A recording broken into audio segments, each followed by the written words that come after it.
Indonesia Zita tuh. Dan epicnya lagi Wak, ketika Zita mengalami serentetan teror malam itu, Bu Sari kan ngawanin dia di sebelah dia itu kan, Mama Zita nih. Beliau sama sekali tidak mengalami gangguan apapun, nggak ada terdengar apa-apa, nggak ada diganggu macam-macam, tidak. Mama tetap itu tertidur pulas dan tidak menyadari kalau anaknya lagi diganggu sama perempuan gaun hijau tuh. Nah, adalah tuh kan Wak, keesokan harinya pada saat matahari sudah bersinar terang, Zita pun bangunlah dari tidurnya.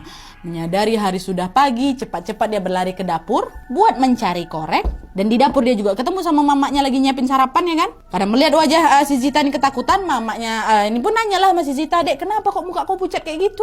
Nah, di situ Zita pun menceritakanlah semua yang dia alami semalam kepada mamanya. Mendengar penjelasan Zita, Bu Sari pun langsung manggil suaminya nih, Pak Willy, dan juga Bang Dharma. Mereka juga dengar penjelasan si Zita kan, dan mereka semua akhirnya sepakat mendukung Zita untuk membakar lukisan yang dia buat. Ya udahlah, ayo sekarang kita temenin adek buat bakar lukisannya. Takut kenapa-napa, kata Pak Willy. Wak. Udah akhirnya pagi itu belum sarapan lagi nih. Wak. Pagi itu mereka semua pergilah ke halaman rumah depan untuk membakar lukisan itu.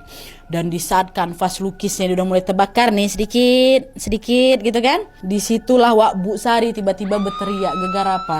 Gegara Bu Sari merasa ada seseorang yang menarik rambutnya ke belakang dengan kencang. Bu Sari langsung nengoklah ke belakang kan, ternyata gak ada siapa-siapa.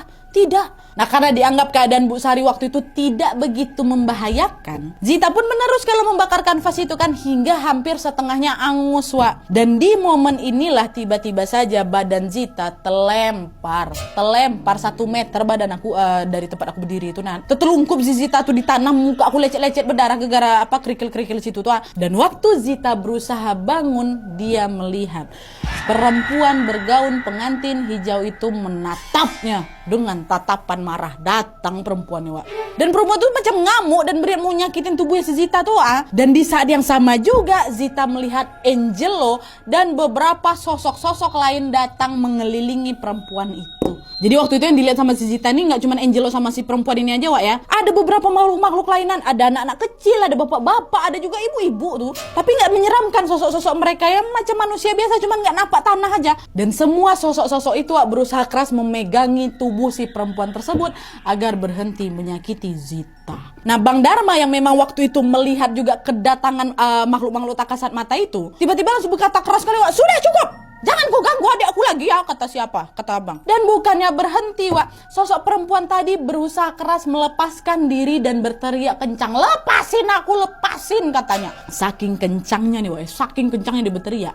Bu Sari sama Pak Willy yang memang tumpul gak bisa nengok apa-apa tuh bisa dengar suara teriakan tuh. Padahal mereka gak ngelihat sosok itu, tapi suaranya terdengar. Dan kejadian ini juga terjadi pagi-pagi nih Wak ya, belum malam lagi. Udah lah tuh di tengah situasi yang semakin genting, tiba-tiba aja nih Wak, tiba-tiba neneknya Zita yang memang rumahnya dekat kali sama rumah mereka datang itu ke rumah dan beliau langsung masuk ke halaman itu. Nah, di sana beliau membawa minyak dan juga bawang putih gitu Wak, yang kemudian dilumurin sama tanah. Dan sesaat setelah itu semua sosok tak kasat mata yang tadinya berkumpul di halaman rumahnya si Zita mendadak hilang semua Wak, hilang. Sosok perempuan tadi Angelo sama kawan-kawannya itu hilang. Nah, Zita yang wajahnya memang terluka langsunglah dibawa ke dalam rumah untuk diobati.